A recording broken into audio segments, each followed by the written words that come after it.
Please subscribe Vishwas Easy Learning channel and press bell icon to never miss the latest video of this channel. Thank you. Welcome friends once again in Vishwas Easy Learning. Last session we have learned the past perfect tense and its sentence changing from active voice to passive voice. And in this session we are going to see past perfect continuous tense and its sentence from changing active voice to passive voice. This tense is rarely used to change from active voice to passive voice, and we have taken some examples regarding affirmative, interrogative and WH interrogative. So how it changed with the help of our pattern formula Kasam and Sakam. It's very easy and simple technique. Okay, so let us see to the to the board. So past perfect continuous tense we are going to see. So what is the structure of past perfect continuous tense? म्हणजे चालू पूर्ण भूतकाळाचं काय structure असतं किंवा काय रचना असते ते पहिले आपण जाणून घेणं खूप महत्वाचं आहे. So what is the structure? Yes means subject, had been perfect असल्यामुळे आणि कंटिन्युअस असल्यामुळे क्रियापदाचं चौथं रूप means fourth form of verb and object and C means complementary of this sentence म्हणजे रिमेनिंग सेंटेन्स. तर हे जे स्ट्रक्चर आहे, ही जी रचना आहे ती पास्ट परफेक्ट कंटिन्युअस मधील काळाची आहे, त्या वाक्याची आहे.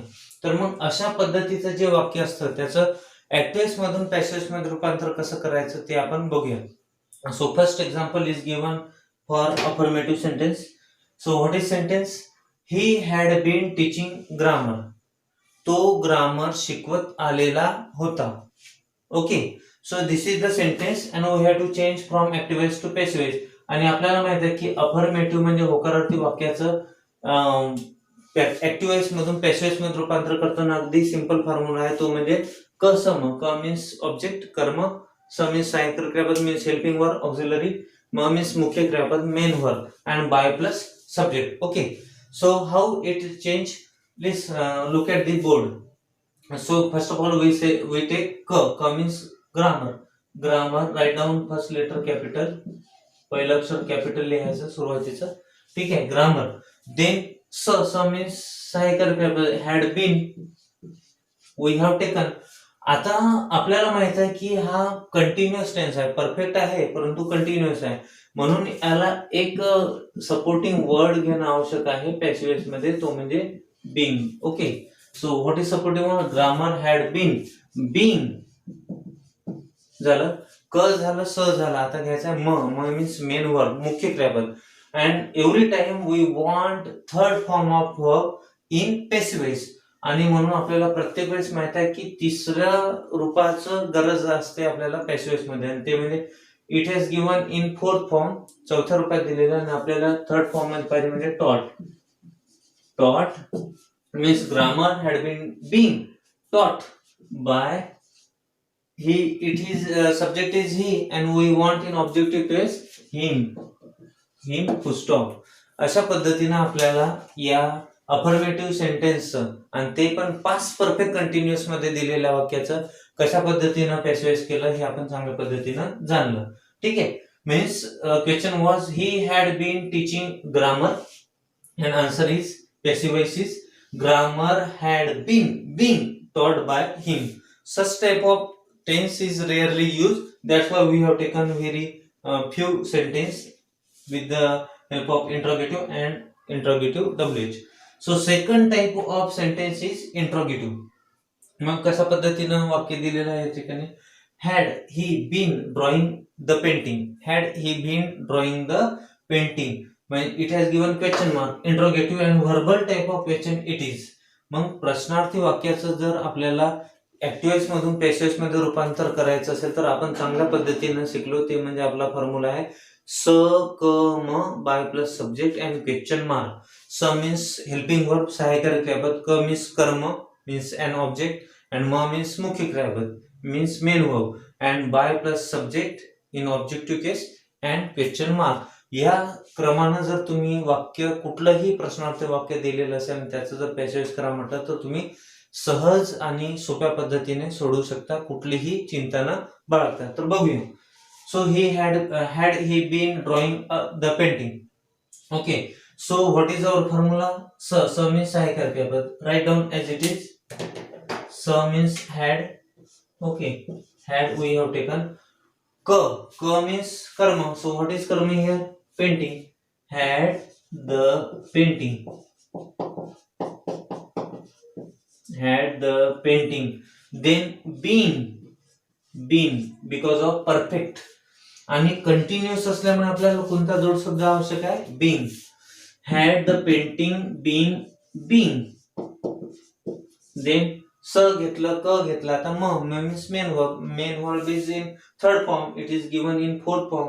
And what is the third form of drawing?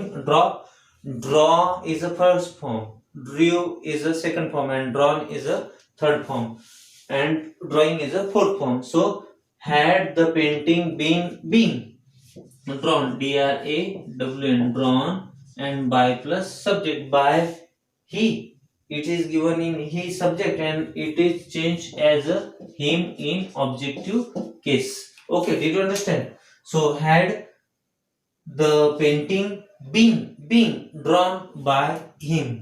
Okay, so it is the correct answer of the interrogative sentence in passive voice. Okay, आता पुढील जो प्रश्नार्थक वाक्याचा प्रकार असतो तो म्हणजे डब्ल्यूएच टाइप ऑफ क्वेश्चन. म्हणजे डब्ल्यूएच शब्दाने जे प्रश्न सुरू होतात त्या वाक्याचं कशा पद्धतीने पॅसेज करायचं ते देखील आपण बघून घेऊया. So WH type of question given here. Why had the British been exploiting Indians? म्हणजे ब्रिटिश किंवा इंग्रज लोक भारतीयांची का बरं पिळवणूक करत आलेले होते. Okay, so it has given in past perfect continuous form in active voice and we have to change into passive voice. So our formula is also same. What is our formula? सकम. But before that सकम we have to keep WH word as it is. मग WH शब्दाचं जे काही प्रश्नार्थक आहे त्याचं जर आपल्याला चेंज व्हॉइस करायचं असेल तर आपल्याला काय करणं आवश्यक आहे? तो WH शब्द तसाच ठेवणं आवश्यक आहे. तो मग आपण करूया या सूत्रानुसार. So what is WH word here? Why. Okay, we have written why. WH शब्द जसा ठेवला स मीन्स सहाय्यकारी. व्हॉट इज सहाय्यकारी क्रिया बेबी? Helping verb had. Okay, we have taken as it is. Then ka means karma. So what is karma here? Indians. So Indians, write down Indians here. Why had Indians then been? Then we have to take supporting word. आपल्याला एक पूरक शब्द घ्यावा लागतो perfect continuous असल्यामुळे तो म्हणजे being.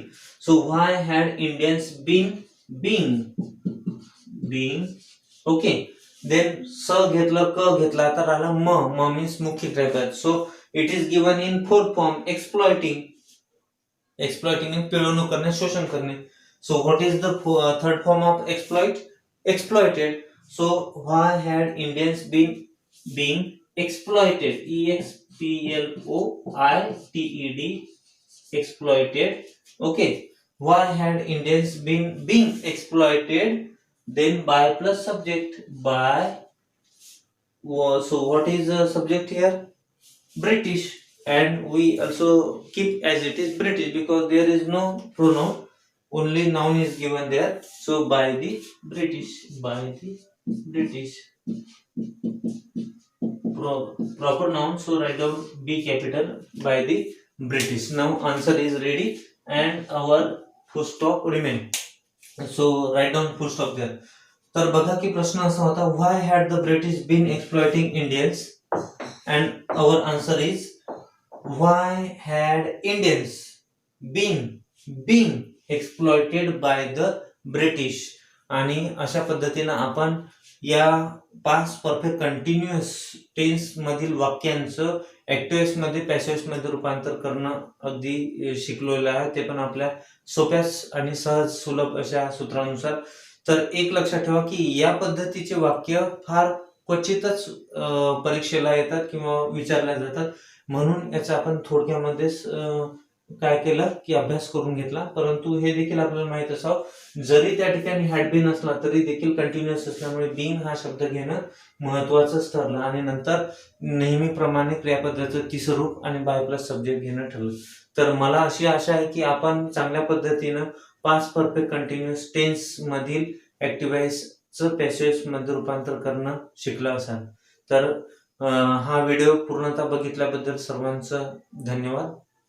Okay, so next time we will see the next tense that will be simple future tense and its active voice to passive voice formation.